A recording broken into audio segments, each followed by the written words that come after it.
GDP बढ़ी, जिंदगी कब बदलेगी? विकास तेज, असमानता बरकरार। चौथी इकोनॉमी, पहला सवाल आम आदमी। आंकड़े बोले, जमीन चुप है। उम्मीद बड़ी, हकीकत बाकी। नमस्कार, आप देख रहे हैं दिव्या दिल्ली न्यूज और मैं हूं यूभी चौधरी। आज हम बात करने जा रहे हैं उस बड़े आर्थिक मोड़ की जहां भारत जल्द ही इतिहास रचने वाला है। 2025 के अंत तक भारत जापान को पीछे छोड़ते हुए दुनिया की चौथी सबसे बड़ी अर्थव्यवस्था बनने की ओर बढ़ रहा है।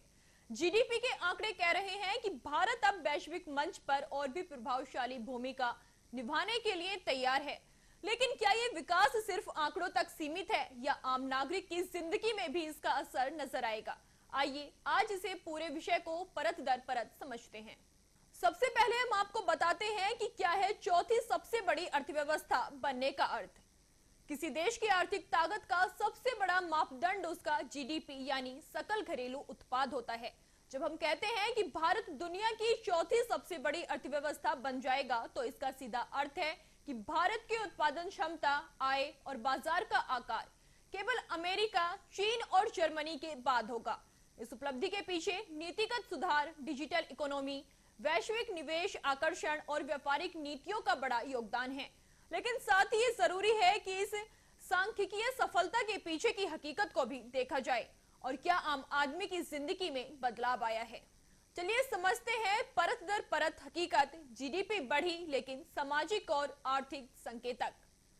प्रति व्यक्ति आय बढ़ी, तस्वीर में छोटी जेब। भारत की कुल जीडीपी तो बढ़ रही है लेकिन प्रति व्यक्ति आय के मामले में भारत अभी भी काफी पीछे है।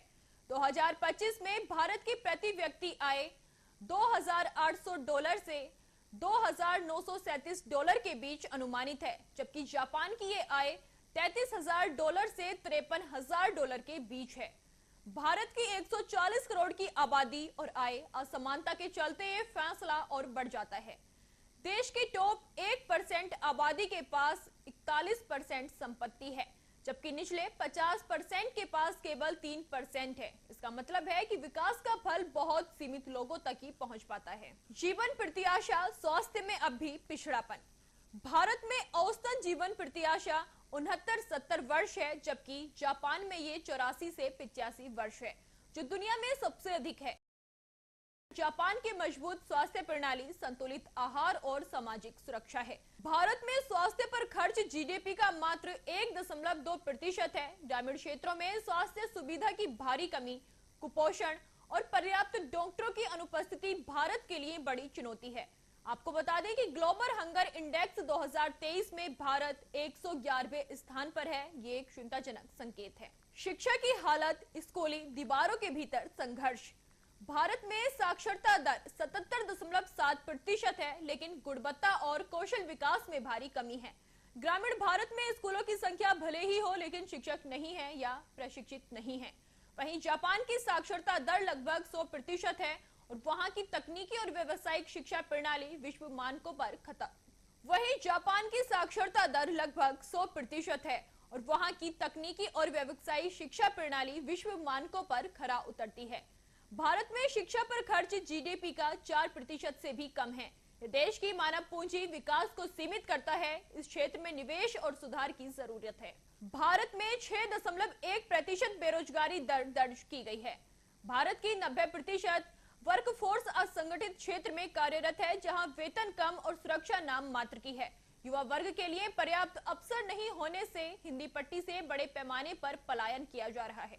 जापान में बेरोजगारी दर 2.5% है और वहां संगठित और संरचित रोजगार व्यवस्था है। भारत में स्टार्टअप इकोसिस्टम, डिजिटल नौकरियां और स्किल डेवलपमेंट बढ़ रहे हैं, लेकिन इनका फैलाव अभी भी सीमित है। टेक्नोलॉजी और R&D, डिजिटल में आगे, अनुसंधान में पीछे। भारत आईटी और डिजिटल सेवाओं में दुनिया के अग्रणी देशों में है, लेकिन रिसर्च एंड डेवलपमेंट पर भारत जीडीपी का केवल 0.7% खर्च करता है। जापान इस दिशा में काफी आगे है और जीडीपी का 3.3% R&D पर खर्च करता है। भारत ने फिनटेक, स्पेस टेक्नोलॉजी और डिफेंस क्षेत्र में तेजी से तरक्की की है, लेकिन हार्डवेयर निर्माण और मूलभूत अनुसंधान में अभी लंबा सफर तय करना है। सामाजिक सुरक्षा, विकास के लिए सुरक्षा भी जरूरी है। भारत में केवल 49% आबादी को सामाजिक सुरक्षा कवरेज मिलती है। असंगठित क्षेत्र में काम करने वाले करोड़ों लोगों के पास पेंशन, स्वास्थ्य बीमा और सुरक्षा नहीं है। वहीं जापान की सामाजिक सुरक्षा प्रणाली सर्वव्यापी और सशक्त है, हालांकि इसका आर्थिक बोझ भी अधिक है। भारत को सामाजिक सुरक्षा प्रणाली को मजबूत करने की जरूरत है ताकि आर्थिक असमानता को कम किया जा सके। तो आपने देखा, भारत की अर्थव्यवस्था चौथे स्थान की ओर बढ़ रही है। ये निश्चित रूप से गर्व का विषय है, लेकिन असली सफलता तब मानी जाएगी जब जीडीपी के ये आंकड़े देश के हर नागरिक की जिंदगी में सुधार लाएं।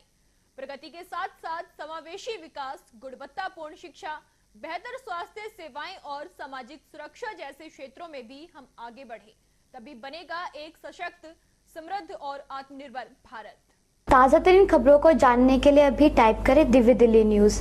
नीचे दिए गए सब्सक्राइब बटन को दबाएं और नोटिफिकेशन के लिए दिए गए बेल आइकन को क्लिक करें। हमारे वीडियोस को लाइक, शेयर और कमेंट करना ना भूलें।